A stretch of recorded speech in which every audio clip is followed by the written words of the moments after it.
छात्रों, पिछले वीडियो में आप लोगों को रक्त के बारे में महत्वपूर्ण जानकारी प्राप्त हुई होगी। इस वीडियो में आप लोगों को रक्त से संबंधित आरएच फैक्टर या रीसस फैक्टर के बारे में मैं बताऊंगा। रीसस फैक्टर इसे इसलिए कहा जाता है क्योंकि रीसस जाति के बंदर के रक्त में यह पाया गया था। तो आइए शुरू करते हैं। सन 1900 और 1901 के दौरान कार्ल लैंडस्टीनर ने इंसानी रक्त के ए, बी और ओ ब्लड ग्रुपों की और रक्त में मौजूद एक अहम तत्व आरएच फैक्टर की खोज की थी। रक्त को एंटीजन और एंटीबॉडी की उपस्थिति के आधार पर 4 भागों में बांटा गया है। जैसा कि हम लोग जानते हैं कि रक्त के 4 समूह होते हैं। रक्त समूह यानी blood group A, blood group 2 B, blood group A B और ब्लड ग्रुप ओ। रक्त समूह ए यानी ब्लड ग्रुप ए के बारे में हम लोग चर्चा करेंगे। ऐसे व्यक्ति जिनके रक्त में ए एंटीजन उपस्थित होता है और बी एंटीबॉडी उपस्थित होता है तो उन्हें ए रक्त समूह का व्यक्ति कहा जाता है। ऐसे व्यक्ति ए तथा ए बी रक्त समूह के व्यक्तियों को रक्त दे सकते हैं तथा ए और ओ रक्त समूह के व्यक्तियों से रक्त ले सकते हैं।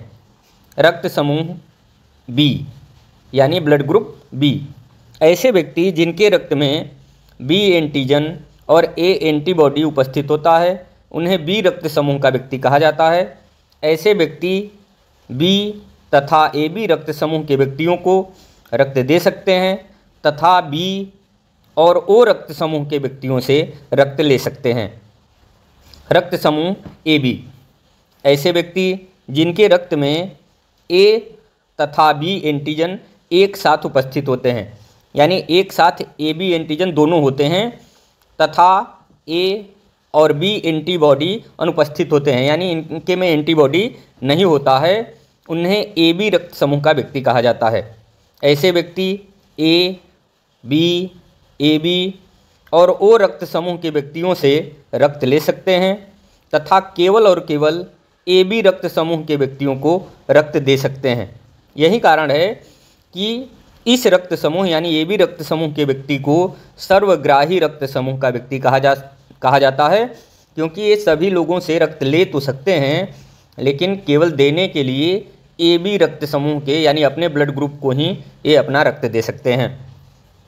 ओ रक्त समूह का व्यक्ति, ऐसे व्यक्ति जिनके रक्त में ए तथा बी एंटीजन अनुपस्थित होता है, यानी इनके में एंटीजन नहीं होता है तथा ए और बी एंटीबॉडी दोनों एक साथ उपस्थित होते हैं, तो ऐसे व्यक्ति को ओ रक्त समूह का व्यक्ति कहा जाता है। ऐसे व्यक्ति ए, बी, ए बी तथा ओ रक्त समूह के व्यक्तियों को रक्त दे सकते हैं तथा ओ रक्त समूह के व्यक्तियों से रक्त ले सकते हैं। यानी कि ऐसे व्यक्ति सभी को रक्त तो दे सकते हैं लेकिन लेने के लिए केवल अपने ब्लड ग्रुप से ही रक्त ले सकते हैं। इसीलिए ओ रक्त समूह जो होता है वो ब्लड ग्रुप बड़ा रेयरेस्ट माना जाता है, क्योंकि वो ब्लड ग्रुप सबको रक्त तो चढ़ाया जा सकता है वो ब्लड ग्रुप का, लेकिन वो ब्लड ग्रुप वाले व्यक्तियों को केवल वो ब्लड ग्रुप का ही रक्त चढ़ाया जाता है, दिया जाता है। अब हम चर्चा करेंगे आरएच फैक्टर या रीसस फैक्टर का। तो जो आरएच फैक्टर है इसकी खोज कार्ल लैंडस्टीनर एवं बीनर नामक वैज्ञानिक ने किया था। यह एक प्रकार का एंटीजन है जो सर्वप्रथम रीसस जाति के बंदर के रक्त में देखा गया था। इसके पश्चात व्यक्तियों के शरीर में उपस्थित रक्त में इसका परीक्षण किया गया। पहले बंदर में परीक्षण किया गया और वहाँ पाया गया। इसके बाद व्यक्तियों के शरीर में इसका परीक्षण किया गया तो वैज्ञानिकों ने ये पाया कि लगभग 85 से 90% व्यक्तियों के रक्त में आरएच एंटीजन उपस्थित है।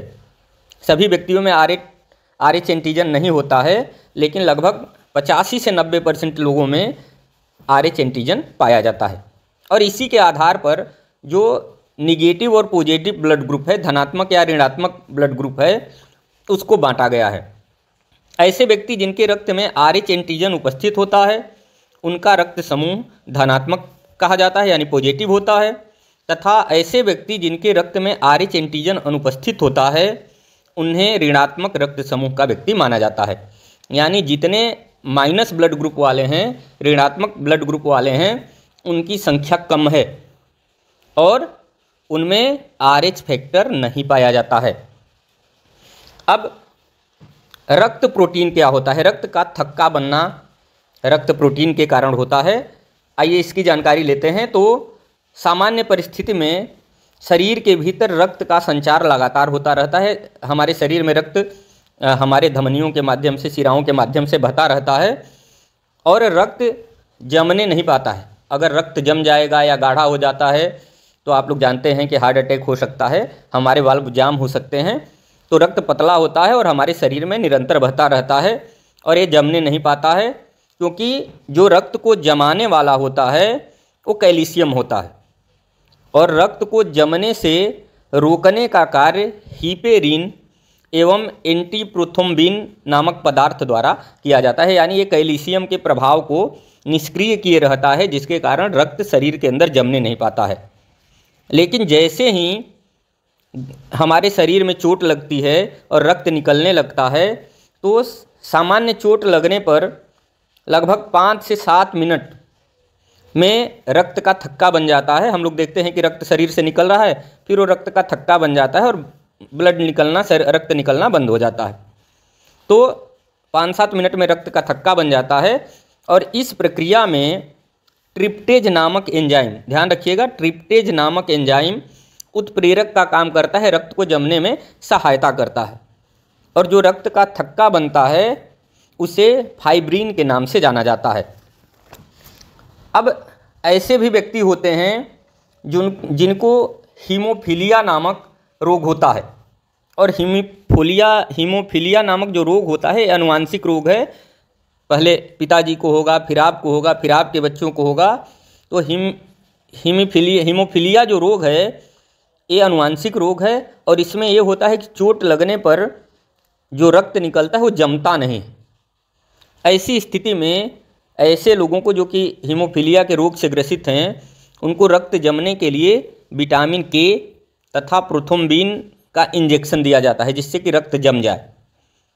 और इसके लिए जहाँ चोट लगी होती है, जहाँ से रक्त निकलता होता है, वहाँ फेरिक क्लोराइड का चूर्ण वहाँ डालकर वहाँ बंद किया जाता है, जिससे कि उसका रक्त थक्के में बदल जाता है और रक्त निकलना बंद हो जाता है।